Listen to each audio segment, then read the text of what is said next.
Boa noite a você que está nos acompanhando através da TV Rica. Que Deus te abençoe. É um prazer ter você conosco. Que o Espírito Santo de Deus, cuja presença é tão forte nesse lugar, nessa noite, possa te tocar onde quer que você esteja. Você que está aqui na cidade, você que está em outras cidades ou em outras nações. Eu sei que o Deus que nós conhecemos é um Deus de perto e um Deus de longe. Que a presença dele neste lugar pode chegar na tua vida aí. Então que Deus te abençoe. E a gente pode se sentar.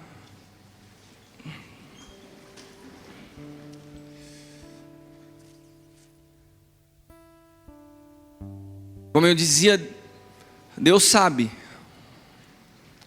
Deus sabe o quanto essa noite é especial para mim.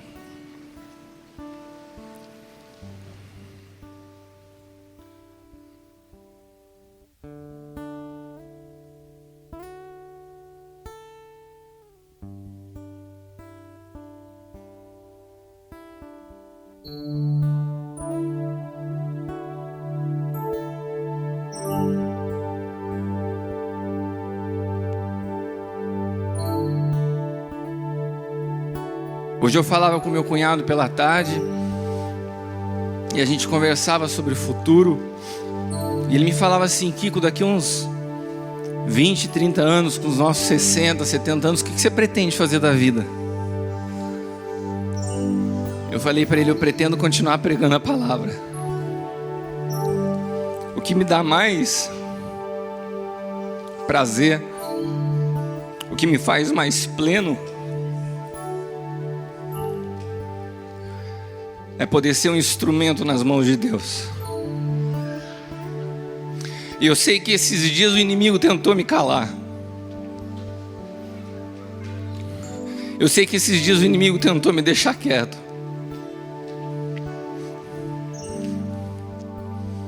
Só que ele não sabe que eu não preciso de um púlpito para manifestar a glória de Deus.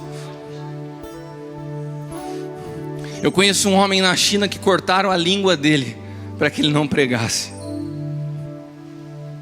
Daí ele começou a escrever. Daí cortaram as mãos dele. E disse que ele chegava nos lugares sem língua e sem mão, e a presença de Deus era tão forte que as pessoas se constrangiam sem ele falar uma palavra. E eu sei que se a minha língua for arrancada, eu sei que se as minhas mãos forem tiradas, a presença de Deus vai continuar aqui dentro. Não tem nada que o inferno me ouça, não tem nada que me tire da presença de Deus. Não tem nada mais precioso do que falar dele.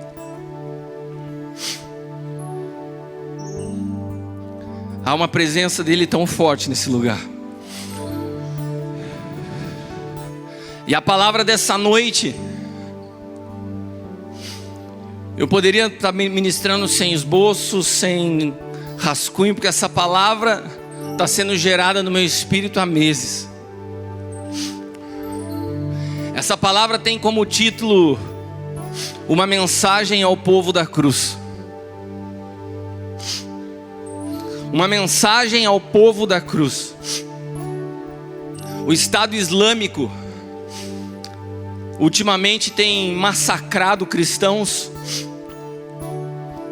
e mostrado na internet vídeos terríveis se referindo a nós como povo da cruz. E na verdade, eu me sinto privilegiado de fazer parte desse povo. Como diz Paulo aos Filipenses, não o fato de crer nele, mas também o fato de padecer por ele me faz me sentir privilegiado. E eu acho que na verdade Deus levantou pedras para falar aquilo que deveria ser a maior glória da vida de um cristão: ser chamado e reconhecido de um povo da cruz. É como se Deus estivesse usando o inferno para dizer ao mundo: olha, tenho um orgulho de fazer parte do povo da cruz. Tenho orgulho de morrer se for necessário pelo Evangelho. Porque hoje em dia o Evangelho virou uma piada de mau gosto. Porque hoje em dia passar por tribulações e lutas virou motivo de acusação. E se Estevão hoje vivesse nos dias atuais, Estevão seria acusado de não ser um homem espiritual porque morreu apedrejado. E quando Estevão era apedrejado, ele manifestava a glória de Deus. Ele era cheio do Espírito Santo. Quando Pedro chegou diante da porta formosa, ele não tinha um centavo no bolso. E ele falou àquele homem paralítico: eu não tenho ouro nem prata, mas o que eu tenho eu te dou, levanta e anda em nome de Jesus. O que mostra que dinheiro no bolso não é sinal de presença de Deus na vida de ninguém.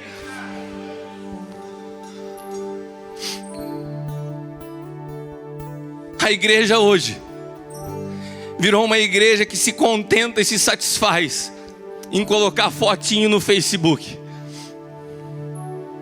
selfie pregando a palavra, expõe a sua intimidade, expõe a sua vida em público, porque na verdade a sua vida de intimidade não existe.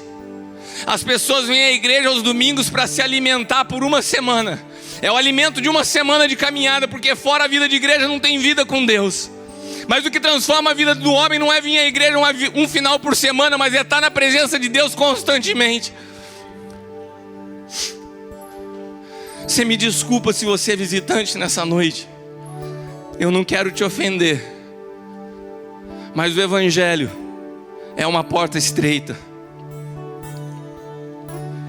E eu quero te dizer uma coisa: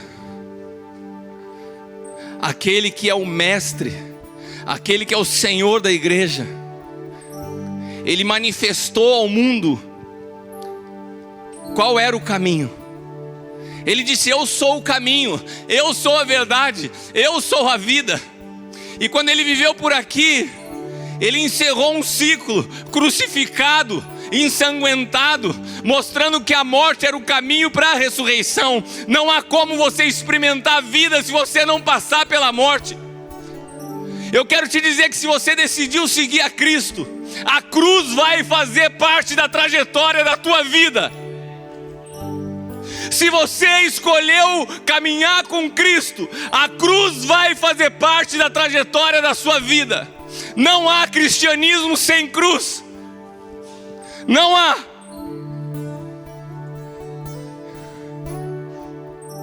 É a cruz que separa aqueles que morrem por uma causa daqueles que estão brincando de ser cristãos. É na cruz. E a Bíblia é tão tremendo, e a Bíblia é um livro tão incrível, que quanto mais você mergulha na presença de Deus, quanto mais Ele fala contigo, mais Ele mortifica a tua carne, para que você entenda que você não é nada, mas Ele é tudo. Por isso que Ele fala com Paulo: olha, você recebeu revelação tão profunda que eu vou te dar um espinho na carne, para que você não comece a achar que você é o cara. Você quer mais de Deus? Se prepara para espinho na carne. Quer mais revelação? Se prepara para ser esbofeteado. Quer conhecer mais ao Senhor? Sabe, falar de morte é uma coisa que as pessoas não gostam de ouvir. Mas infelizmente eu quero te dizer uma coisa: a Bíblia é um livro que fala de morte do começo ao fim. A Bíblia é chamada de Antigo e Novo Testamento, e onde existe um testamento é porque houve morte. O primeiro homem que foi gerado depois que o pecado entrou sobre a face da terra foi um assassino, Caim. E o primeiro homem que foi gerado quando o pecado foi arrancado da terra foi um assassino, o bandido do outro lado da cruz. Eu não sei se você entendeu.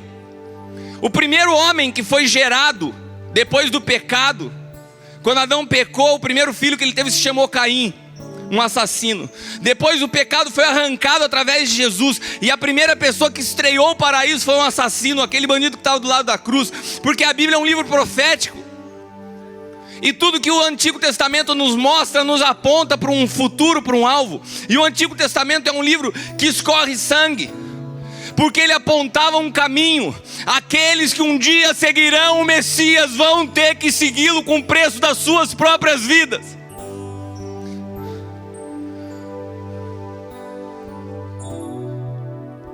O Senhor veio a esse mundo morrer para que nós pudéssemos ter vida.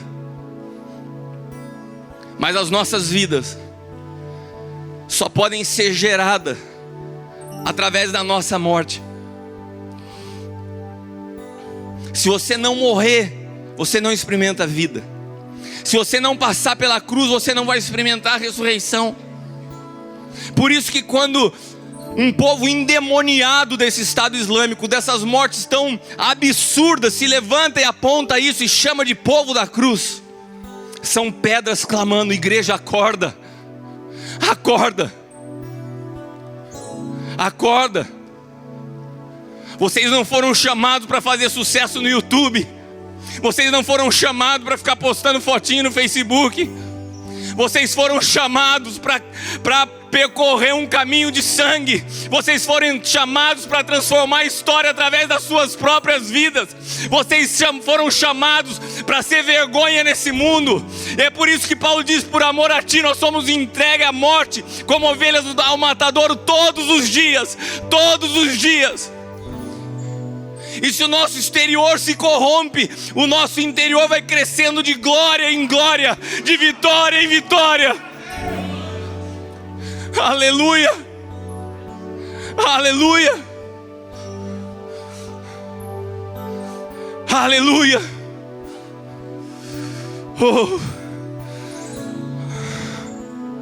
Ontem eu vi um filme, eu vou até falar sobre ele no meio da pregação, que se chama Tempo de Despertar.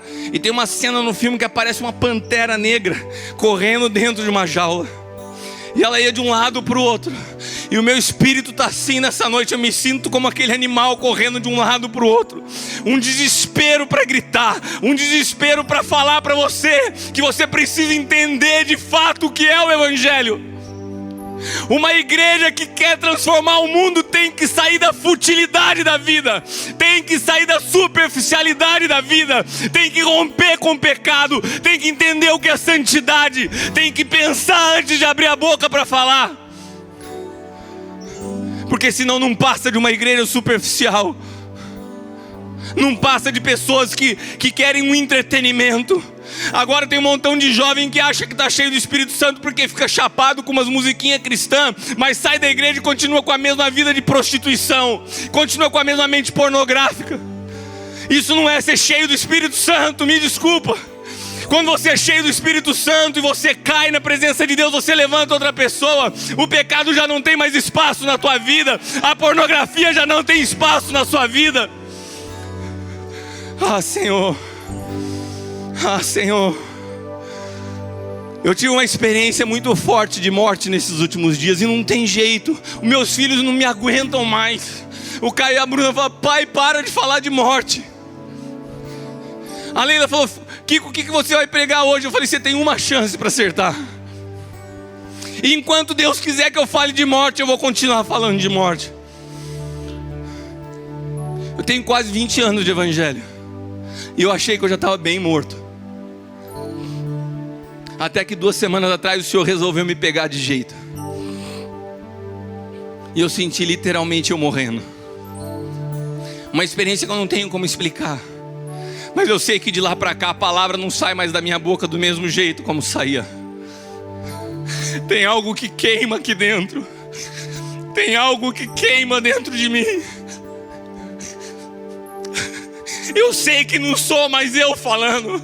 Eu sei o que Paulo queria dizer quando ele falava: não sou mais eu que vivo, mas Cristo vive em mim. E a vida que eu levo na carne, eu levo pela fé no Filho de Deus. Eu sei o que é isso. Eu sei o que Paulo queria dizer quando ele falava isso. Eu sei o que é simplesmente emprestar a sua boca para que ele possa falar algo. Nessa noite ele quer falar com você. Nessa noite Ele quer falar com você. Qual é o teu problema? O que te angustia? O que te faz sofrer? O que te faz questionar a sua fé? Qual o nível de solidez da sua fé? O que te faz vir à igreja? O que te faz sair da igreja? Por que você vem e por que você falta? O que te agrada e o que te aborrece? Deixa de ser superficial, meu amigo. Deixa de ser menino na fé, meu irmão. Morra nessa noite em nome de Jesus. Porque o teu maior problema não é a tua esposa. O teu maior problema não é o teu marido. O teu maior problema não é o teu filho que ainda te desobedece, que ainda está enfiado na droga. O teu maior problema não é o teu chefe que não te respeita e que te humilha na frente dos outros. O teu maior problema é você mesmo que continua vivo demais. O teu maior problema é que você ainda não decidiu morrer. Então você luta para preservar a sua imagem. Você luta para defender o teu ponto de vista. Você luta para que a última palavra na sua casa seja a tua. Você luta para preservar a tua reputação. Enquanto você lutar com isso, você vai perder, porque Deus não está do teu lado. O dia que você se entregar à morte, acaba 90% das tuas lutas. Porque a tua luta é contra o teu eu. A tua luta é contra a tua alma que segue gritando dentro de você. E essa luta só tem um antídoto. Se chama morte. Para essa luta, e é um tipo de morte específica. É igual aqueles homens egípcios que morreram, cristãos que morreram pelo Estado Islâmico. Você tem que cortar a cabeça. Cristo tem que ser Senhor sobre a sua vida. Cristo tem que ser o cabeça da tua vida. Ele tem que governar os teus passos. Ele tem que governar as tuas vontades. Ele tem que ser a primeira pessoa que você pensa ao acordar. Ele tem que ser a última pessoa que você pensa ao se deitar. Ele tem que ser o centro da sua vida. Ele tem que ser a razão da sua existência. Ele tem que ser tudo em todos. Ou é assim, ou não é evangelho. Não tem 99% de fidelidade. Se você é 99% fiel, você é infiel. Porque Ele não morreu para ter suas vidas aos domingos. Ele te morreu para te ter por inteiro, meu amado. Ele morreu para apontar para você um único caminho, que é a tua morte. É a tua morte. Quando nós cantamos faz-me morrer para as coisas desse mundo, será que você sabe o que você está falando? Será que de fato você está disponível a morrer para as coisas desse mundo? Aquele que experimenta a morte, aquele que nasce do Espírito, ele é como o vento. Esses dias têm sido muito especiais na minha vida. Eu paro para observar todas as coisas e tudo se torna mais intenso. Parece que a minha vida tem caminhado em câmera lenta. E tudo tem um peso e tudo tem algo. E eu parei esses dias, estava brincando com meu cachorro no quintal e de repente o vento soprava e a árvore ia para um lado. E de repente o vento soprava e a árvore ia para o outro lado. Eu falei, caramba, cadê a direção do vento? E eu ouvi o Espírito Santo me falar, o vento sopra onde quer. Uma hora ele vem do norte e vai para o sul. Uma hora ele vem do sul e vai para o norte. E eu não conseguia ver de onde estava vindo o vento. E o Senhor me disse, assim aquele que é nascido do Espírito está debaixo do meu controle. Não sabe para onde vai, mas se sente seguro. Não sabe o que está acontecendo, mas tem a tranquilidade porque é movido pela mão de Deus. Mas a gente não quer perder o controle da nossa vida. A gente quer seguir tendo o controle de tudo. É muito confortável para o nosso eu ter o controle de todas as coisas. Mas eu quero te dizer uma coisa. O lugar onde o Espírito Santo tem liberdade é quando o controle é arrancado. É quando você se rende. É quando você morre. É quando você não sabe. É aí que Ele assume o controle da tua vida. Ele não precisa daqueles que sabem. Ele não precisa dos fortes e poderosos. Normalmente esse tipo de pessoa não tem espaço para Deus. Ele precisa de pessoas frágeis como eu. Ele precisa de pessoas fracas como eu. Ele precisa de pessoas que reconheçam que não são nada como eu. Daí Ele pode usar. Porque daí a glória é dele. Não tem jeito de dividir. Não é a eloquência da minha palavra que alcança o teu coração, mas é o Espírito que está por trás dessa palavra que te toca. E é por isso que te constrange. E é por isso que confronta a tua vida.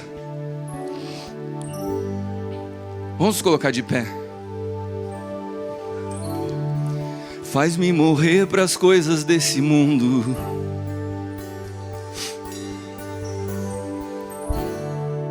Faz-me esquecer das coisas que me afastam de você. Teu nome é como um unguento derramado em minhas feridas, que me cura, restaura a alegria.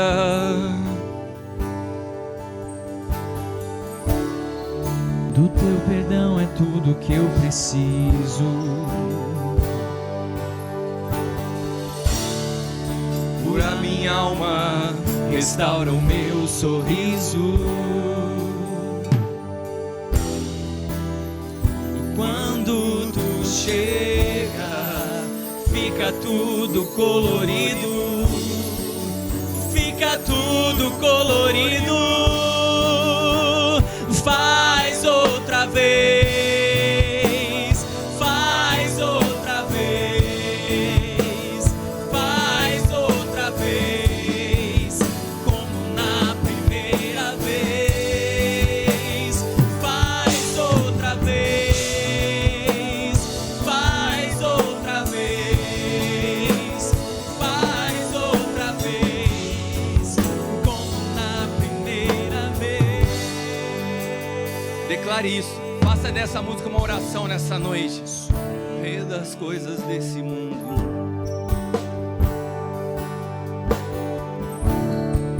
Faz-me esquecer das coisas que me afastam de você. Teu nome é como um unguento derramado em minhas feridas, que me cura, restaura a alegria.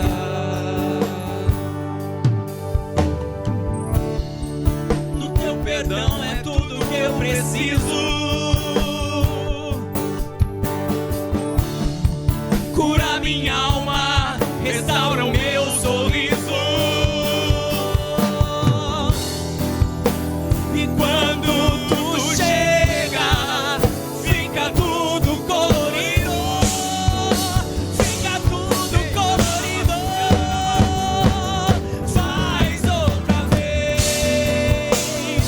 Faz outra vez. Faz outra vez. Como na primeira vez. Faz outra vez. Faz outra vez. Faz outra vez.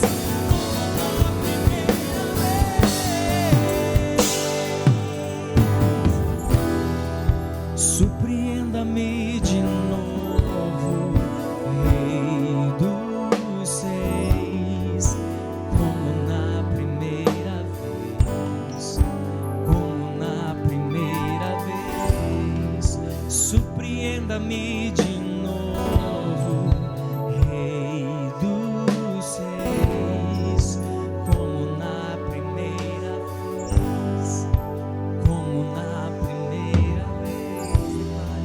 Surpreenda-me de novo, Rei dos Seis, como na primeira vez, como na primeira vez. Surpreenda-me de novo, Rei dos Seis, como na primeira vez, como na primeira vez. Surpreenda-me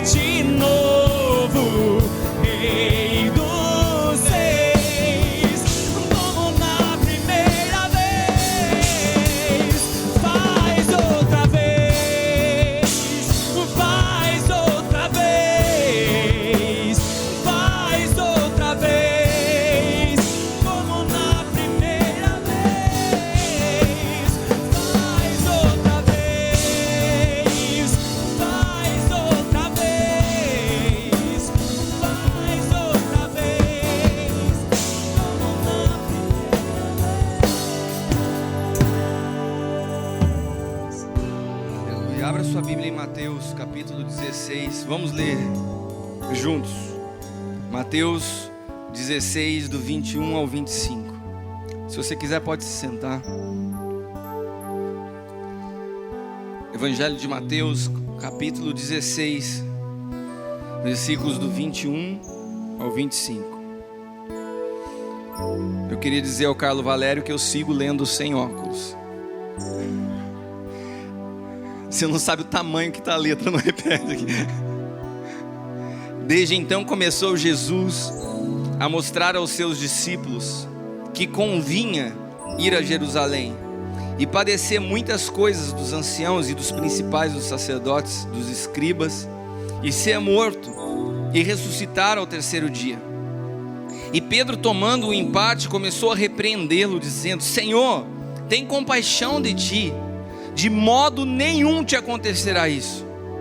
Ele, porém, voltando-se, disse a Pedro: para trás de mim, Satanás, que me serves de escândalo, porque não compreende as coisas que são de Deus, mas só as que são dos homens.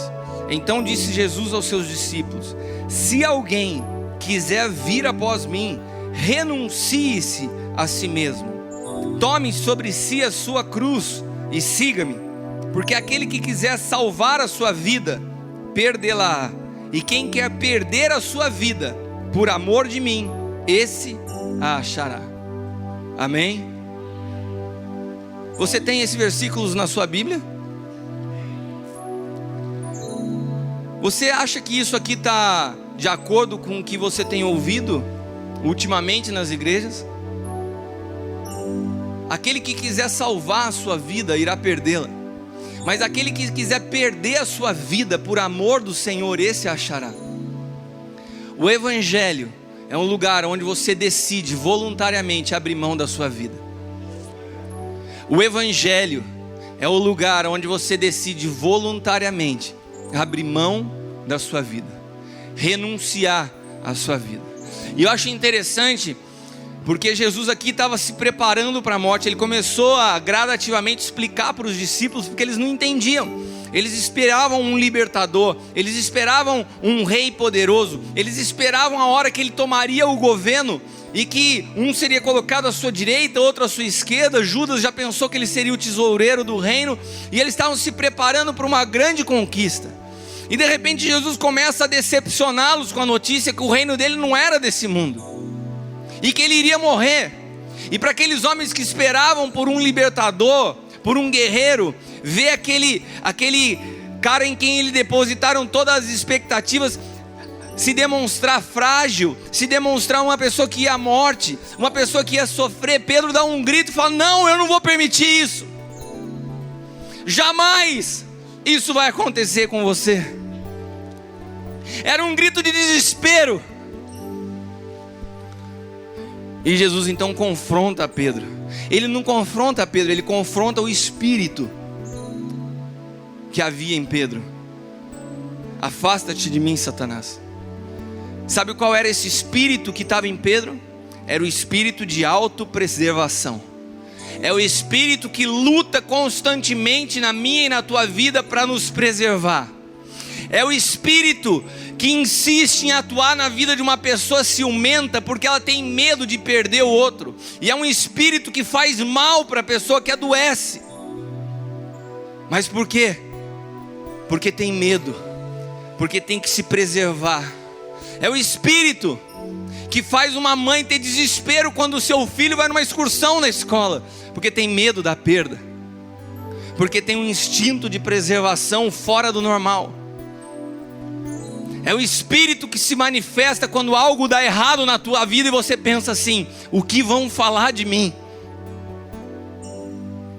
É o espírito que te faz fazer aquela oração mais religiosa do mundo e falar assim: Senhor, olha o que vão falar da tua igreja, eu faço parte da tua igreja, mas na verdade você está falando assim: Senhor, me defende, eu não quero ser exposto.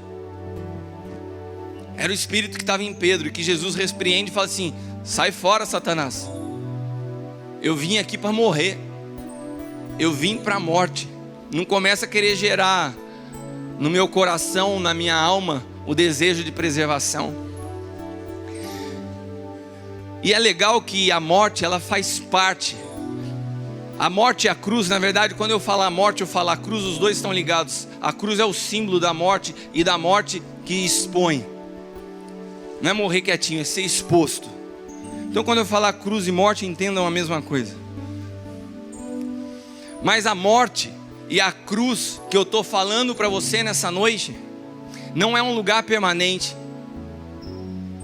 Repita comigo: a morte na vida do cristão, ou melhor, a morte na vida daquele que tem o Senhor como seu Senhor, não é um destino final, mas um lugar transitório. Jesus, quando estava indo junto com os seus discípulos para ver Lázaro, Lázaro já havia morrido, e os seus discípulos, conversando com ele, falaram: Senhor, teu amigo está enfermo. E ele fala então assim: olha, não se preocupem, essa doença não é para a morte. Jesus fala para todos em alto e bom som, está escrito na tua Bíblia e na minha Bíblia: essa doença não é para a morte. E o que aconteceu com Lázaro? Morreu. Ele falou que a doença não era para a morte, mas Lázaro morreu. Ele mentiu? Não. Para ele a morte não é o destino final. Ele sabia que depois da morte tinha ressurreição. Então quando ele falou assim: essa doença não é para a morte, é que essa doença não acaba em morte. Essa doença não para na morte. Essa doença passa pela morte. Eu quero te dizer nessa noite que a morte da qual nós falamos é um lugar de transição e um lugar necessário na tua vida. Esse versículos que nós lemos em Mateus é a base daquele que quer seguir a Cristo. A vida daquele que quer seguir a Cristo é uma vida de renúncia. A vida de quem quer seguir a Cristo é a disposição primeiramente de perder. Quando você está disposto a perder a sua vida por Ele, é aí que você encontra vida. É aí que você encontra vida, é aí que você é liberto. Aí que você é liberto da religião, aí é que você é liberto dessas estruturas mentirosas e hipócritas. Aí que você para de viver de aparência e encontra vida plena. É aí que, por mais que no teu exterior as situações sejam difíceis, o teu interior a vida abundante, derramando e jorrando. Só experimenta vida em Cristo aquele que experimentou morte em Cristo. Porque a Bíblia fala: se morremos com Ele viveremos. Se você não tem disposição de morrer com Ele, você não consegue experimentar a vida que há nele.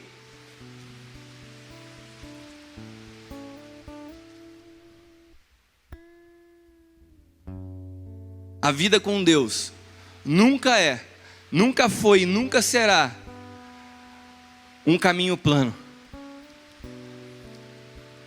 A vida com Deus é uma vida, é uma estrada, é uma trajetória de montes e vales. E se a sua vida é um caminho plano, eu quero te dizer que você não está caminhando com Cristo. A comodidade, o lugar de descanso teu, não é um lugar físico, é um lugar nele. Hebreus fala isso no capítulo 4. Quando nós entendemos o que é entrar na sua presença, esse é o nosso lugar de repouso, não é aqui.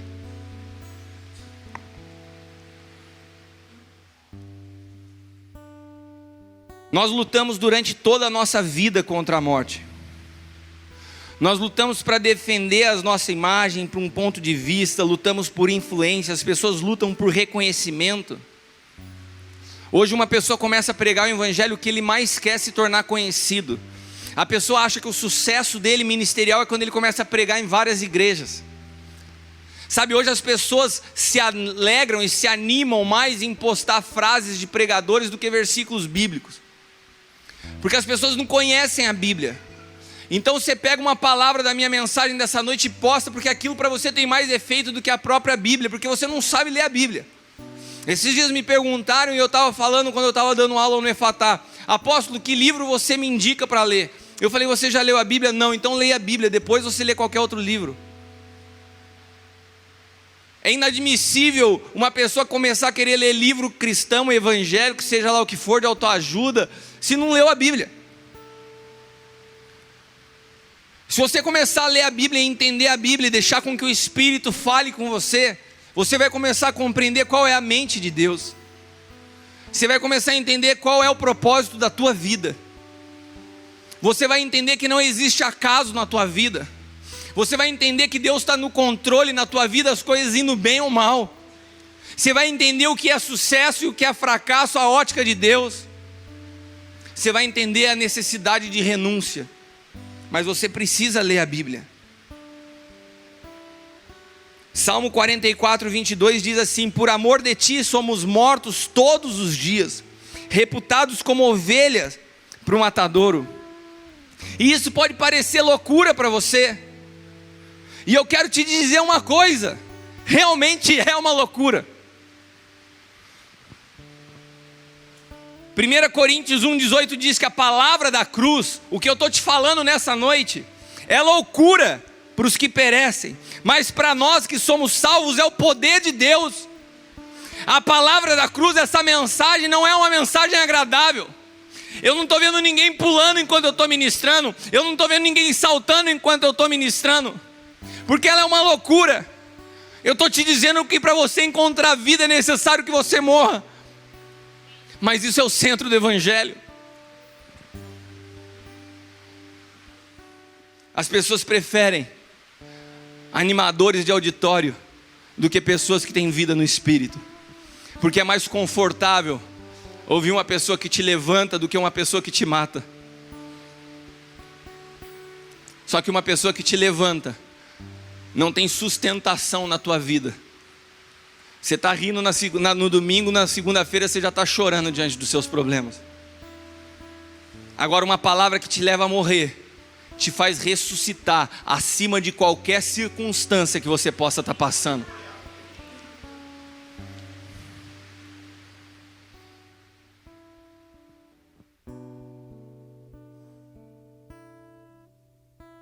Nós precisamos acabar com os shows gospel. Nós precisamos acabar com o evangelho sem confronto.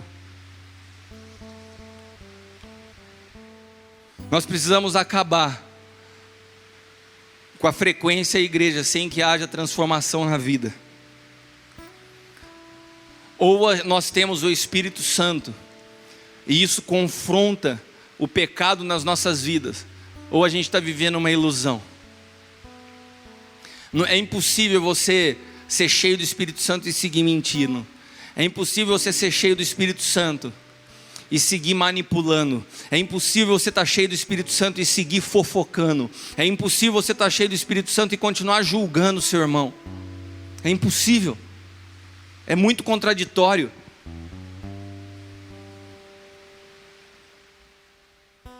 João 6,38 diz: eu desci do céu não para fazer a minha vontade, mas a vontade daquele que me enviou. Jesus fala assim: olha, eu vim não para realizar minha vontade sobre a face da terra, mas para fazer a vontade daquele que me enviou.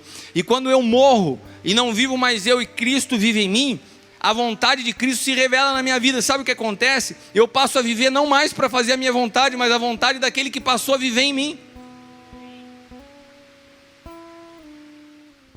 Eu voluntariamente me submeto à vontade dele na minha vida.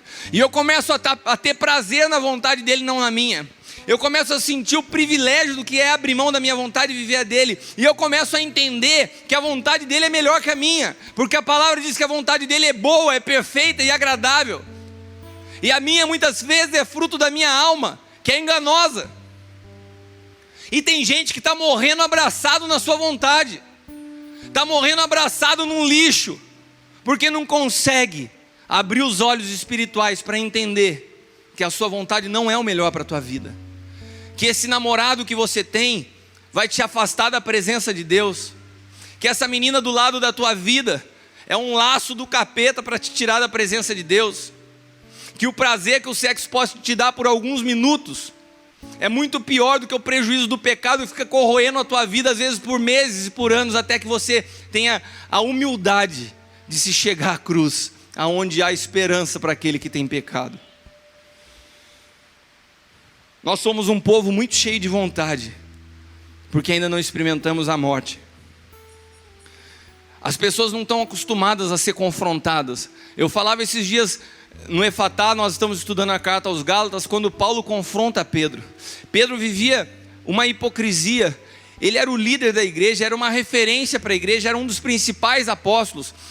E a igreja estava começando a acontecer, a nascer, e havia dentro da igreja judeus convertidos e gentios, aqueles que não vieram da religião judaica. E os judeus ainda preservavam alguns dos seus costumes, como a circuncisão, não comiam a carne de porco. E de repente, Pedro, para fazer média com os judeus, quando estava com ele, falava que era a favor da circuncisão, também evitava algumas comidas, mas quando ele estava com os gentios, ele falou, não precisa, isso era da época da lei, vamos ficar à vontade e tal. E Paulo chega e olha para Pedro e fala, cara, que vida é essa? Que hipocrisia é essa? Você está agindo com duas caras. Por que você quer impor sobre os gentios algo que você não vive? E a gente pode imaginar que Paulo fazendo isso, Paulo não tinha ainda a autoridade que Pedro possuía. Paulo ainda era acusado de ser perseguidor. Paulo estava iniciando o seu ministério, em Gálatas capítulo 2.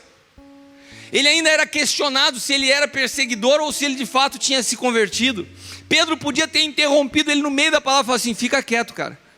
Você não pode me expor publicamente, eu caminhei com Cristo. Você quem quer estar chegando agora, quer sentar na janelinha? Mas Pedro possuía o Espírito de Deus. E quem tem o Espírito de Deus tem um coração ensinável. E Paulo fala com Pedro, e sabe o que Pedro faz? Baixa a bola e reconhece que estava errado. E quando você vê Pedro pregando novamente, quando há um outro conflito na igreja sobre judeus e gentios, Pedro se levanta, defendendo a posição que ele tinha acabado de ser corrigido por Paulo, e falando assim como Pedro falou, assim como Paulo falou, nós não podemos impor esse jugo aos gentios. Um homem que permite ser corrigido e muda sua visão diante de uma correção, é um homem que é conduzido pelo Espírito Santo de Deus. Há pessoas que não se sujeitam à correção, há pessoas que não sabem ser confrontadas. João capítulo 3, Evangelho de João capítulo 3, versículos do 6 ao 8. O que é nascido da carne é carne, o que é nascido do Espírito é Espírito. Não te maravilhes de ter dito, necessário vos é nascer de novo. O vento assopra onde quer, e ouves a sua voz, mas não sabes de onde vem, nem para onde vai. Assim é aquele que é nascido do Espírito. Quantos de nós seguimos fazendo planos sem consultar o Espírito Santo? A própria Bíblia fala assim, nunca fale amanhã eu vou fazer isso, amanhã eu vou fazer aquilo. Antes fala assim, se Deus quiser eu farei isso ou aquilo, porque o teu futuro pertence ao Senhor. E assim aquele que é nascido do Espírito, ele perde o controle da sua vida. O que é da sua vida amanhã, aqui, que eu não sei, está nas mãos do Senhor. O que é da tua vida, Alain, amanhã, não sei, está nas mãos do Senhor. Eu estou submisso e sujeito à vontade dEle. Essa tem que ser a realidade daquele que é nascido do Espírito.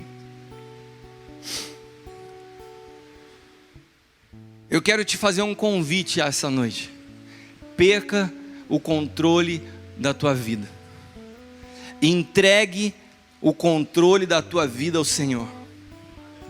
Antes de fazer os seus planos, pergunte a Ele, Senhor, qual a tua vontade? Não se engane. Não pode haver vida nele sem experimentar a morte nele. Romanos capítulo, eu estou usando muito versículo nessa noite porque eu quero respaldar o que eu estou te dizendo. Se você quiser, abra sua Bíblia em Romanos capítulo 6, versículos do 3 ao 8. Carta de Paulo aos Romanos, capítulo 6, versículos do 3 ao 8. Ou não sabeis que todos quantos fomos batizados em Jesus Cristo, fomos batizados na sua morte? De sorte que fomos sepultados com Ele pelo batismo da morte, para que como Cristo foi ressuscitado dentre os mortos pela glória, pelo Pai, assim andemos nós também em novidade de vida. porque se fomos plantados juntamente com ele na semelhança da sua morte, também o seremos na sua ressurreição. Sabendo isso, que o nosso homem velho foi com ele crucificado, para que o corpo do pecado seja desfeito, para que não sirvamos mais ao pecado, porque aquele que está morto está justificado do pecado. Ora, se já morremos com Cristo, cremos que também com ele viveremos. Amém? Amém? Lucas 17, do 32 ao 33 diz assim: lembrai-vos da mulher de Ló. Qualquer que procurar salvar a sua vida, perdê-la-á, e qualquer que a perder, salvá-la-á. A mulher de Ló, para quem não conhece a história, Deus, pela sua infinita misericórdia, salva Ló e sua família de uma devassidão que acontecia na cidade onde eles viviam. Uma cidade que tinha se afundado no pecado. E Deus então fala assim: ó, sai que eu vou destruir a cidade. Fala assim, mas sai, nem olha para trás. E quando eles estão no meio dessa trajetória de sair da cidade, a mulher de Ló volta e olha para trás. E ela se transforma numa estátua de sal, diz a palavra. E sabe o que isso quer dizer para as nossas vidas hoje? Que todas as vezes que nós deixamos as coisas do mundo, nós começamos a olhar para trás com aquela saudade do pecado. Eu estava, essa semana na aula de Fatah, a gente estava falando sobre o testemunho de Paulo, né, o diretora? E é interessante como Paulo sabe passear e circular com o seu testemunho. Quando ele estava diante do rei Agripa, ele dá um testemunho extenso. Quando ele está diante dos Gálatas, ele dá um testemunho curto. Ele sabe se mover de acordo com a necessidade. E a gente estava ensinando qual é a estrutura de um bom testemunho. E aqui a gente percebe que a base do bom testemunho não está no tanto que você fala, mas na inspiração do Espírito. E eu me lembrava, quando eu estava ensinando isso, de algumas pessoas que eu já vi testemunhando, que passam 90% do testemunho falando do seu passado, e exaltando o seu passado, e se alegrando com o seu passado, e contando piadinha do seu passado. Então o cara começa o testemunho e fala assim: gente, você não tem noção quem eu era. Nossa, eu saía com uma mulherada, pegava uma mulherada, usava droga, chapava. Agora tem até a história do tal do afterzinho. O cara saía da balada, rodava até café da manhã na casa do cara, já enchia de novo. Nossa, eu fazia isso direto, era de quinta a domingo. Daí o cara começa e se empolga, e vai rindo, e alegria, e era festa, era isso e tal. Daí 90%, quando está faltando 5 minutos para acabar o testemunho dele, ele fala assim: e um dia eu encontrei Jesus, minha vida mudou, e hoje eu sou feliz, sou transformado. E você olha para a vida do cara, e a única coisa que você não tem vontade é de aceitar Jesus. Porque você olha para ele e fala assim: a vida dele era mais alegre antes do que é hoje. Porque é uma nítida saudade do passado. O que aconteceu com a mulher de Ló, e tem gente que às vezes fala assim: nossa, mas que Deus bravo é esse? Só porque ela virou para trás? Não, virar para trás aqui é só um símbolo de que o coração dela ainda estava lá. A pergunta que o Senhor te faz nessa noite é: onde está o teu coração agora? Você está na presença de Deus é uma tortura para você? Abandonar o pecado para você é algo muito difícil? É sinal que você ainda não morreu. Porque quando você morre, você se crucifica juntamente com Cristo. O teu pecado já não tem mais peso sobre a tua vida. Você é livre. E sabe, a presença do Espírito Santo é tão constrangedora que é impossível você continuar pecando. É impossível você continuar com o mesmo estilinho de vida. Parece que os teus olhos se abrem e falam: o que eu fazia da minha vida? Que loucura que é essa que eu vivia? Agora, se você segue e continua tendo um bom relacionamento com os teus amigos do mundo, as mesmas conversinhas, o mesmo estilinho de vida, algo precisa acontecer na tua vida hoje. Esses últimos dias têm sido dias muito interessantes na minha vida. O que esse processo de morte tem gerado, tem me feito passar por situações que eu não entendo. E que eu não consigo, eu perdi de fato o controle. Ontem, eu tive uma semana muito corrida de um lado para o outro. E ontem eu quis ter um tempo com a minha esposa, com meus filhos. E a gente foi dar uma volta no shopping. Eu estava contando isso para o pessoal hoje no discipulado do louvor. E a Leila então no momento falou assim: Kiko, queria entrar naquela loja ver um sapato. Daí um olhou para a cara do outro, eu, Caio e Bruna, senta que lá vem história, né? Daí a gente pegou aqueles sofazinhos que tem nos corredores do shopping e sentamos lá para esperar a Leila. Mas a gente estava de boa. E a Bruna sentava no meu colo e ficava passando a mão no meu cabelo, e o Caio rindo e a gente conversando. E eu estava ali no meu momento, descansando, distraindo, curtindo os filhos, esperando a Leila. Esperando o momento que ela fosse voltar da loja, me falando o preço, me perguntar em quantas vezes dividia o cartão. Eu já sabia de tudo isso que ia acontecer. Mas estava lá curtindo até que esse momento chegasse. E daí de repente eu ouvi o Espírito Santo me falar nitidamente: sai do teu mundinho, olha a tua volta. Eu olhei e falei: Senhor, eu estou no shopping, o que você quer que eu olhe à minha volta? Ele falou assim: deixa eu te mostrar. E eu comecei a olhar para minha volta e de repente me chamou a atenção um senhor. E eu continuava brincando com as crianças assim, de repente eu olhava para o cara estava olhando para mim. Daí eu continuava brincando, olhava para o lado, eu virava, o cara estava olhando para mim. E eu falei: Espírito Santo, o que está pegando? O cara não parava de olhar para mim.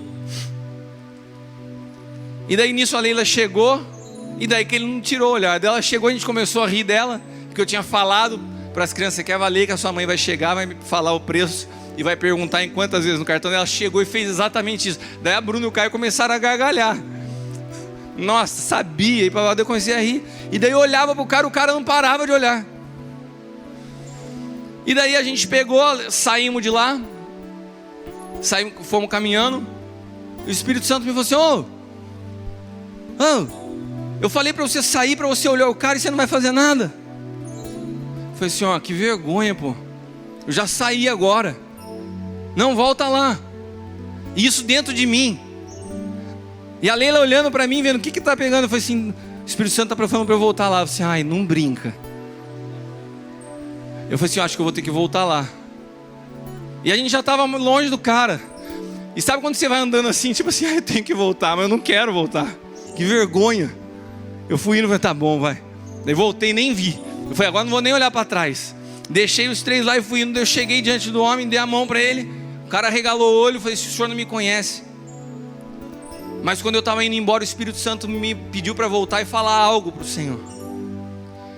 E o que o Senhor estava admirando não era a minha família, não era a minha vida, não eram meus filhos, era a presença de Deus na nossa vida. E o Senhor te disse que Ele quer começar uma nova história na tua vida. Ele quer transformar a tua família. Eu não conheço a tua história, mas Deus tem algo na tua vida. E de repente eu estava cheio do Espírito Santo e eu queria pregar para o cara. E daí uma lágrima saiu do olho dele e ele olhou para mim e falou assim: aquela menina é mãe daquele menino? Daí eu falei assim: é. Ele falou assim: mas quantos anos ela tem? Eu falei assim: não se assusta, ela engana, já tem mais de 30. Daí ele começou a rir. E ele não sabia se ria ou se chorava, mas a verdade é que aquele cara estava impactado só de ficar observando eu com a minha família, sem fazer nada. Não havia pregação, não havia nada de espiritual, mas estava mexendo com a vida daquele homem. O Espírito Santo me falou assim: sai do teu lugar e olha à tua volta, que a minha presença na tua vida toca as pessoas independente de você abrir a sua boca. Nós não precisamos de púlpito, nós precisamos ser cheios da presença de Deus.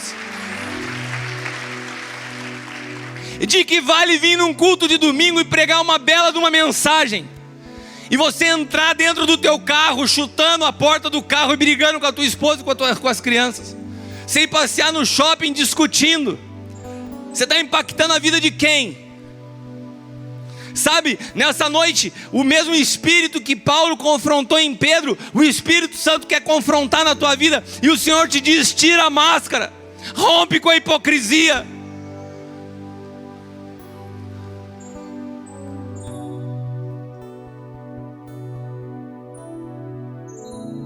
eu cheguei ontem em casa dessa experiência, e a Leila sabe, e você sabe que quando eu vim pregar hoje, e eu não quero entrar no mérito disso, mas Deus sabe o que é para mim estar ministrando hoje. E antes de eu subir, quando Deus ministrava o meu espírito, e eu estava chorando na hora da adoração, na presença do Senhor, eu não estava triste não, eu estava cheio da presença dEle. Mas a Leila preocupada bateu no meu ombro e falou: amor, está tudo bem? Você está bem? E é maravilhoso você ter uma esposa do teu lado que se preocupa com você, que você percebe o amor dela em cada cuidado com a tua vida. Eu sou uma pessoa extremamente feliz, e eu louvo a Deus pela tua vida. E ela falou assim: tá tudo bem? E ela estava preocupada, e ela falou assim: eu quero te dizer uma coisa. Eu falei: fala, amor. E eu estava ali curtindo a presença de Deus, ela achando que eu estava mal. Então eu falei: fala, amor, eu queria voltar para a presença. E ela preocupada comigo. Fala, Leila. Ela falou assim: amor, eu quero te dizer uma coisa, porque ela estava preocupada. Quero te dizer uma coisa: se tem alguém que pode falar que você é alguém que pode pregar a palavra de Deus, seja a hora que for, sou eu te conheço. Eu sei quem você é em Deus. E eu falei assim: obrigado, amor, mas não estou com problema disso não, pode ficar tranquila.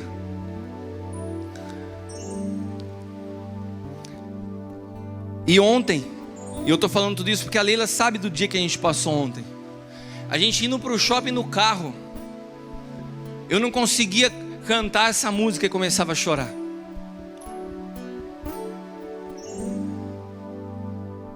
Eu fui para Uberaba na sexta-feira, trabalho. O Anderson não chegou, né? A gente começava a trocar ideia das coisas de Deus e começava a chorar. Eu estou um chorão compulsivo. Eu preciso ser liberto desse espírito de choro. Não, desse eu não quero ser não.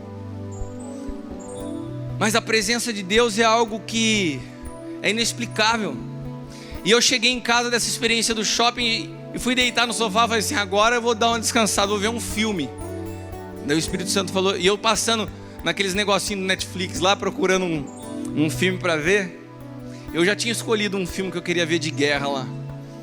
Daí o Espírito Santo falou assim: não é isso que eu quero que você veja. Eu falei: Senhor, tá difícil esse negócio de morrer para minha vontade, nem escolher meu filme eu posso. E eu passei o olho e fui passando, falei assim: quero ver, que nem aquele negocinho que apita, né? Um sensorzinho assim. Quando passou em cima de um filme, eu senti algo no meu espírito e falei: é esse. Eu olhei, Tempo de Despertar, um filme de 1900 bolinha, antigo pra caramba, com o Robin Williams e o Robert De Niro. E o filme conta a história, é uma história real. Ele conta a história de um médico que tinha focado a sua carreira numa área mais de pesquisa, e de repente ele precisa de emprego, e ele encontra um emprego no hospital psiquiátrico, de pessoas com problemas neurológicos. E ninguém queria cuidar daquela ala do hospital, porque eram pessoas que já estavam há mais de 20 anos, sem nenhum tipo de comunicação com o mundo.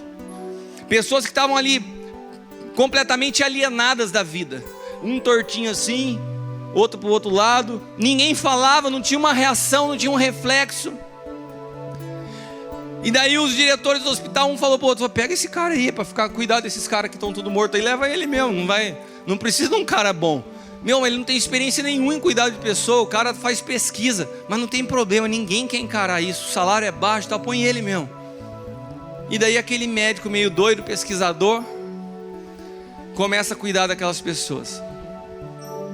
E começa a identificar, e começa a estudar a história de cada um deles, os prontuários da história dele, e começa a identificar pontos em comum na vida de cada um deles. Até que ele começa a ter um estalo e fala assim: caramba, esse tipo de situação pode ser um caso extremo de Parkinson, onde a pessoa começa a tremer e chega um ponto que paralisa. E ele começa a ir por uma técnica de pegar um medicamento que se usava para tratamento de Parkinson e colocar doses muito mais fortes e ver se produzia resultado. Conclusão, ele consegue fazer com que todos aqueles pacientes, quase 20, retomassem a vida depois de 20 anos. É uma história real isso. Então tinha uma mãe que cuidava de um menino desde os 7 anos de idade. E naquele caso ele já tinha 40 anos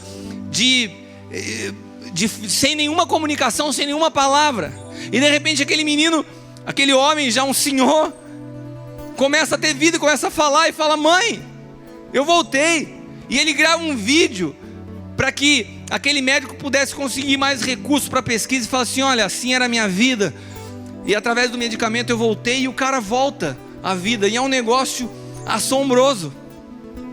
E aquilo que parecia que ia se transformar numa festa começa a gerar alguns conflitos. Sabe por quê? Porque as pessoas voltam à vida, mas elas ficaram 20, 30 anos adormecidas, e elas voltam com o espírito que elas tinham na hora que elas foram paralisadas. Então o cara que era uma criança, quando ele se vê velho, ele fala assim: caramba, eu perdi toda a minha vida. Uma mulher que era uma jovenzinha que dançava em cabaré, quando ela vai se olhar no espelho pela primeira vez e vê o cabelo branco, ela fica chocada. E ela pede desesperadamente para uma enfermeira vir fazer maquiagem nela e pintar o cabelo dela de preto. E eles começam a ficar assustados. Eu perdi toda uma vida. E eu assistindo aquele filme, de repente o Espírito Santo me falou: eu queria que você assistisse esse filme, para você entender a realidade de muitas pessoas na igreja. Existem pessoas que até hoje não despertaram de um sono profundo que foi colocado pelo mundo. E o dia que elas acordarem, elas vão olhar para trás e vão falar assim: o que eu fiz da minha vida? Quanto tempo eu perdi da minha vida?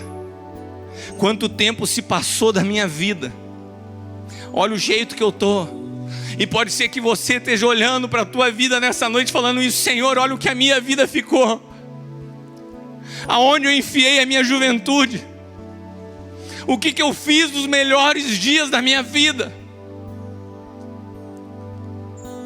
Sabe por que você insistiu em fechar os seus olhos para a palavra de Deus e continuou na droga?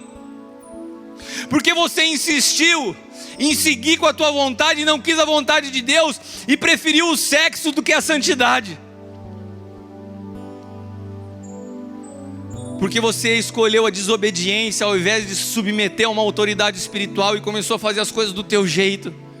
E as decisões equivocadas te levaram por um caminho que te afastou da presença de Deus. E você olha para a tua vida hoje e você tem, de repente você está me assistindo, e você tem vergonha de voltar para a presença de Deus. Tamanho foi o buraco que você se enfiou. Mas eu quero te dizer uma coisa nessa noite. Diferente do final daquele filme, eu posso te falar que eu sei qual é o final da nossa história. Se a morte é um lugar de transição, é porque ela foi comprada com preço de sangue por um homem. Porque se o pecado entrou por um homem, a salvação também entrou por um homem. E se por um homem a morte entrou no mundo, por um homem a morte foi arrancada desse mundo. E por isso ele teve autoridade para dizer: ó morte, cadê o teu aguilhão? Destruída foi a morte através da cruz. Então eu quero te dizer uma coisa, porque Apocalipse já conta o final dessa história. A história de um rei que fez através da sua própria vida outros reis para reinarem com ele. E aonde abundou o pecado, superabundou a graça. E aqueles que estavam afastados de Deus foram reconciliados com Deus. E a nossa leve e momentânea tribulação não tem peso com comparação com a glória que há de ser revelada. Eu quero te dizer, os melhores dias da tua vida ainda estão por vir. Os melhores dias da sua vida. Oh, oh.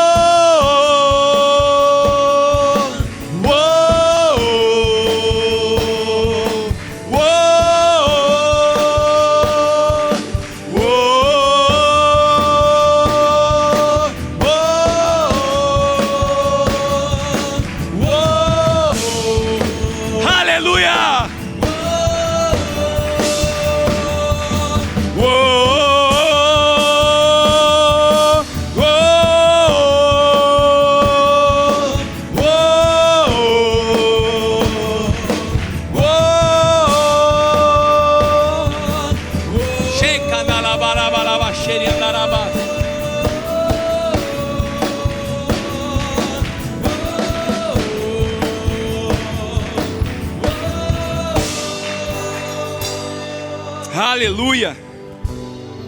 Não tem problema, o tempo que passou não importa. Importa é que assim como Paulo nós podemos dizer: eu deixo para trás as coisas que para trás ficam e prossigo para o alvo da minha vocação em Cristo Jesus. Vamos seguir em frente, vamos olhar para frente. Deus tem o melhor ainda reservado no teu futuro. Você não precisa ficar se remoendo com o seu passado. Sabe por quê? Porque o teu passado é o que o diabo usa para te acusar. Você pode passar pelo teu passado e voltar pela tua origem, porque a tua origem mostra quem você é em Cristo. E você foi separado antes da fundação do mundo, antes que você fosse gerado, antes que os pecados que você cometeu fossem cometidos. Deus já te amava, Deus já tinha te separado, Ele já tinha um propósito na tua vida. Ele conhece a tua história. E porque Ele sabia que você precisaria, Ele enviou Jesus para resolver o que você não pode resolver, para te dar a oportunidade de começar uma nova história. Uma nova história. Olha para quem está do teu lado e fala assim: você sabe quem você é? Você sabe de fato quem você é? Eu sei quem eu sou. E eu quero te dizer uma coisa: quando nós sabemos quem nós somos, é isso que nos dá força para que sustenta as nossas vidas nos dias maus. Pergunta de novo para quem está do lado: você sabe quem você é? Uma das maneiras de você saber quem você é eliminar o que você não é. Eu não sou um pregador. Eu não sou um empresário. Eu não sou evangélico. Eu sou uma pessoa morta, que carrego a vida dentro de mim. Se chama Cristo Jesus. Aleluia. Aleluia. Pode pisar, pode bater. Não vivo mais eu.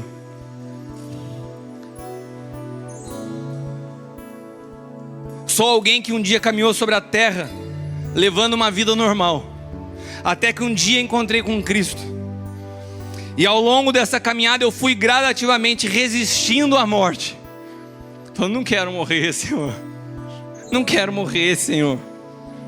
Até que um dia eu resolvi me render. E a vida que eu vivo hoje, eu vivo pela fé no Filho de Deus. O meu melhor amigo. O meu amigo do peito. Aquele que me conhece melhor que a minha própria esposa. Eu sei quem é Cristo. Eu tenho uma experiência com Ele. E é por isso que eu sei quem eu não sou. Eu não sou alguém que está construindo uma imagem para os outros. Eu não sou alguém que quer se tornar conhecido. Eu sou alguém que morreu e que vive por um propósito. Eu sou alguém que faz parte do povo da cruz. Eu faço parte do povo da cruz. Eu não faço parte do evangelho da papagaiada. Eu não faço parte do evangelho que todo mundo tem que ser próspero para mostrar que é espiritual. Eu faço parte do povo que, assim como Paulo pode dizer: sei viver no pouco ou sei viver no muito, eu posso todas as coisas naquele que me fortalece. Eu sou um vaso de barro, mas carrego dentro de mim o poder da ressurreição e da vida. O oposto dos fariseus, que eram mortos por fora, mas cheios de vontade por dentro. Eu até tenho vontades, mas elas foram crucificadas em Cristo. Eu quero te convidar a abrir a sua Bíblia num texto que eu acho dos textos mais espetaculares da Bíblia, que é a carta de Paulo aos Coríntios, a 2 Coríntios. Se você quiser, se você está com uma Bíblia novinha, ou está com a sua Bíblia no seu iPad, no seu celular, grifa isso. Tem Bíblia no iPad, no celular, que você pode marcar de colorido, marca colorido esse texto. 2 Coríntios 4, do 7 ao 18. E eu queria te falar uma coisa: leia esses versículos durante toda essa semana. Deixa isso entrar no teu espírito. Temos, porém, este tesouro em vasos de barro, para que a excelência do poder seja de Deus e não nossa. Em tudo Somos atribulados, mas não angustiados. Perplexos, mas não desanimados. Somos perseguidos, mas não desamparados. Abatidos, mas não destruídos. Trazendo sempre, por toda a parte, a mortificação do Senhor Jesus no nosso corpo, para que a vida de Jesus se manifeste também nos nossos corpos. E assim nós que vivemos, estamos sempre entregues à morte, por amor de Jesus, para que a vida de Jesus se manifeste também na nossa carne mortal, de maneira que em nós opera a morte, mas em vós a vida. E temos portanto o mesmo espírito de fé, como está escrito: criei, por isso falei.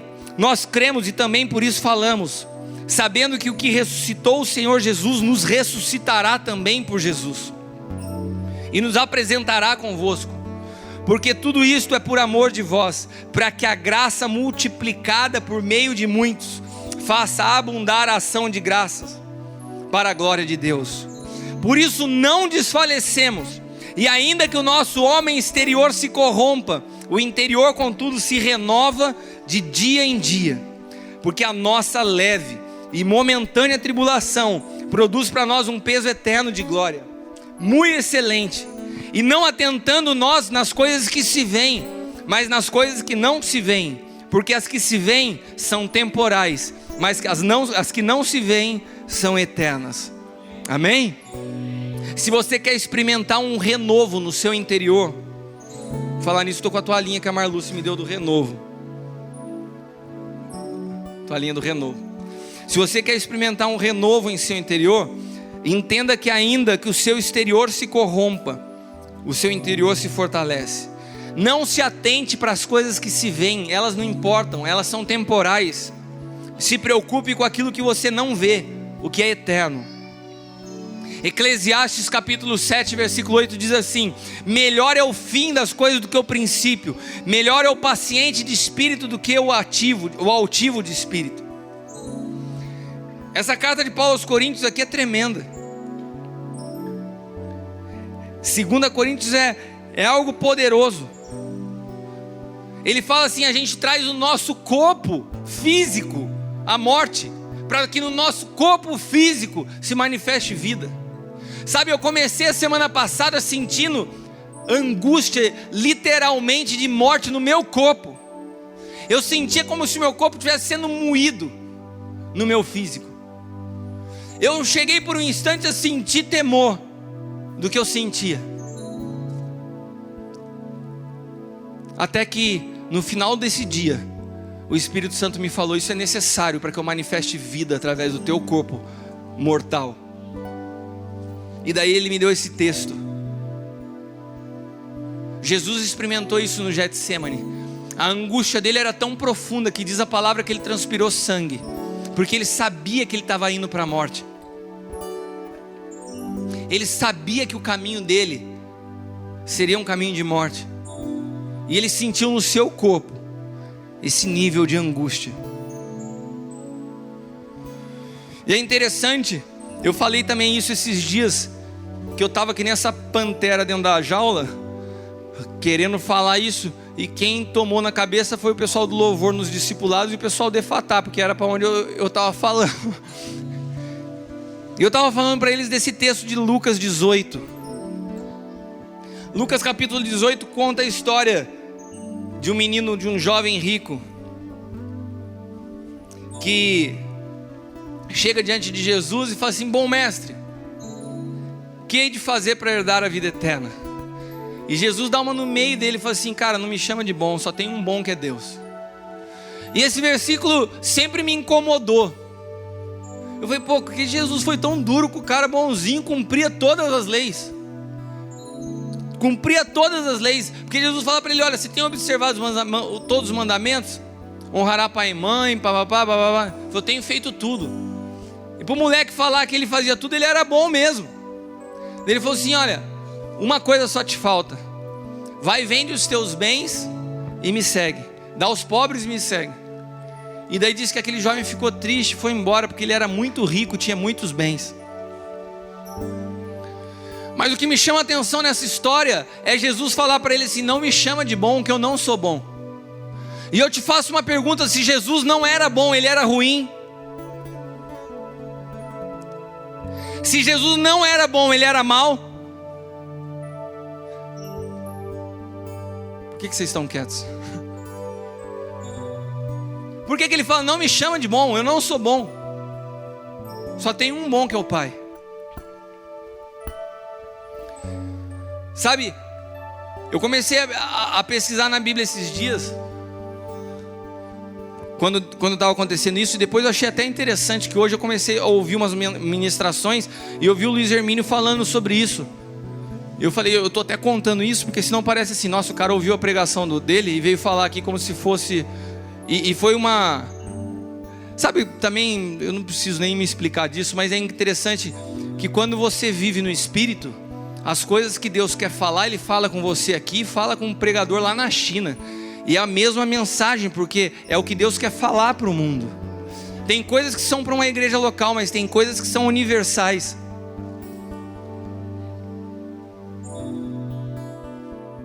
E o Senhor me falava, vai entender o significado do que é bom. E eu achei original na Bíblia essa palavra bom que Jesus usa. Ela tem um significado de pleno, de completo, de íntegro.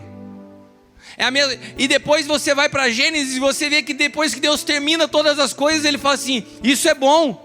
Ele olha para toda a criação e fala, é bom. Por quê? Porque havia sido concluído, porque havia sido finalizado. E Jesus fala, não me chama de bom, porque eu ainda não concluí o que eu vim fazer. A minha obra é a cruz. Se eu não morresse, eu não posso ser chamado de bom, porque a minha obra seria incompleta. Eu só posso ser chamado de bom se eu concluir o que eu fui chamado a fazer. Não pode ser considerado bom para Deus uma obra incompleta. Então Jesus fala, não me chama de bom, no sentido de que eu ainda não concluí o mais importante que eu vim fazer, que é a morte. E quando eu falo de Gênesis, Deus faz isso, Ele avalia as suas obras no final. Depois que Ele fez tudo, fala, é bom, está concluído.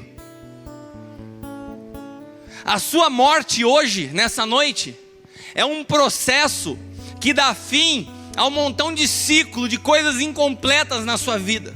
Se você permitir nessa noite que de fato a tua vida seja entregue, se você tiver disposição nessa noite de experimentar a morte do teu eu, da tua alma, das tuas vontades, das tuas defesas pessoais, dessa briga que você tem e sustentar a sua imagem, se você tiver disposição de realmente se entregar nessa noite, isso vai colocar o fim a um ciclo de inconstância, de instabilidade. Por isso a Bíblia fala que o fim das coisas é melhor que o seu princípio. E o fim da sua vida de pecado passa pela morte. Porque se você experimentar a morte, você começa uma nova vida. E essa nova vida é tremenda e é poderosa, porque Cristo tem a liberdade de fato a reinar através de você, a se revelar através de você, a se manifestar através de você. E quando você percebe que como um vaso de barro, você está carregando dentro de você um poder tremendo, você fala assim, valeu a pena. Valeu a pena morrer para a minha vontade. Valeu a pena morrer para o meu eu. Valeu a pena encerrar esse ciclo. Agora eu posso dizer que eu tenho uma boa vida, porque o processo de morte se concluiu e a vida que eu tenho é uma vida em Cristo Jesus. Eu experimentei a morte nele, então com ele eu vou experimentar a ressurreição. Eu experimentei morrer por ele, e nele eu vou receber vida, e vida em abundância. Mas só experimenta a vida quem tem a disposição de passar pela cruz. Eu quero nessa noite fazer um apelo bem simples e quero orar por você. Vamos nos colocar de pé. Eu não vou falar 3, não vou falar 4, não vou explicar 10 vezes. Agora, antes de falar com você que é a igreja, que já entregou sua vida a Jesus, eu quero primeiramente nessa noite falar com aqueles que vieram aqui pela primeira vez, que estão aqui pela primeira vez, quem sabe pela segunda vez, mas nunca tomaram a decisão de falar, eu quero que Jesus seja o Senhor da minha vida. Eu entendi essa palavra. E eu quero morrer para o meu eu quero morrer para a minha história, eu quero morrer para o meu passado. Eu quero começar uma nova vida onde Ele tem o controle. Eu quero entregar o controle da minha vida nas mãos do Senhor. Você que veio pela primeira vez, você que está me assistindo pela internet, está ouvindo essa palavra e ainda não entregou a sua vida a Jesus, esse é o momento. Eu me lembro há 20 anos atrás, quando eu entrei numa igreja ainda na faculdade em Campinas. E eu lembro que a igreja lotada de gente, e o pastor fez esse apelo, e quando ele falava isso, a minha perna tremia na cadeira. Eu falei, esse cara está falando comigo. Esse cara está falando comigo, e parecia que tinha alguma coisa que travava o meu pé no chão, a vergonha de sair, a luta, o combate espiritual dentro de mim. E eu sei pessoas que estão nesse lugar nessa noite sentindo isso. Mas eu quero te dizer, vença a tua carne, vença a tua vergonha e tome a maior decisão da tua vida, que é se entregar a Jesus. Tome a maior decisão da sua vida, que é de se transformar e de poder ser chamado de povo da cruz. Não povo do evangelho, não crente, não evangélico, porque esses nomes hoje não querem dizer muita coisa. Mas povo da cruz, é uma honra ser chamado de povo da cruz. Aqueles que estão dispostos a morrer por Cristo. Se você quer entregar sua vida a Jesus, no lugar que você está, levante a sua mão, eu quero orar por você. Alguém? Amém, Deus te abençoe. Deus te abençoe. Há mais alguém? Há mais alguém nessa noite que quer entregar a sua vida a Jesus? Quer falar assim, Senhor, eu quero que o Senhor tenha o controle da minha vida. Amém, Deus te abençoe. Deus te abençoe. Amém, Deus te abençoe. Aleluia. Há mais alguém que está com a perna tremendo e está falando, Ele está falando comigo. Isso é comigo. Não resista à voz do Espírito Santo. Se renda a Ele. Ele quer transformar a tua vida. Ele quer te dar uma nova história. Se você quer entregar a sua vida a Jesus, eu vou te dar mais essa chance. Amém, Deus te abençoe. Deus te abençoe.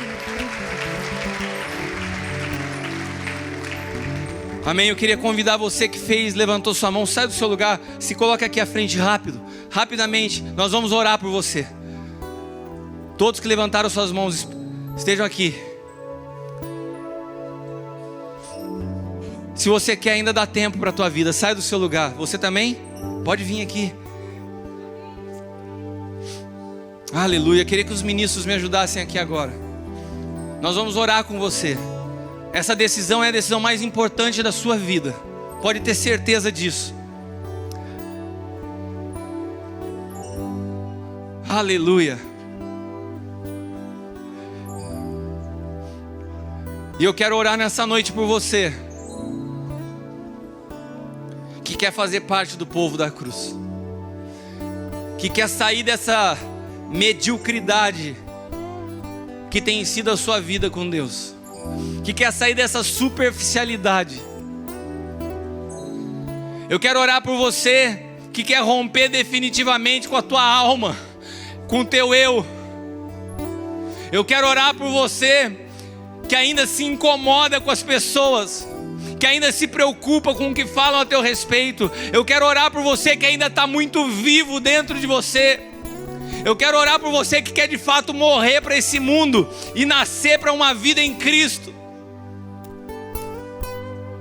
Eu quero orar por você que já não suporta mais a realidade desse mundo e fala assim, há uma vida em Cristo. Amém? Mais 2 aceitando Jesus.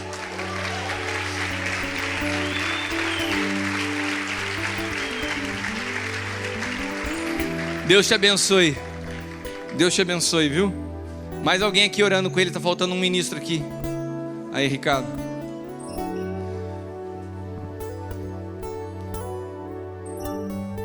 Quero abençoar você que está me acompanhando em casa pela internet.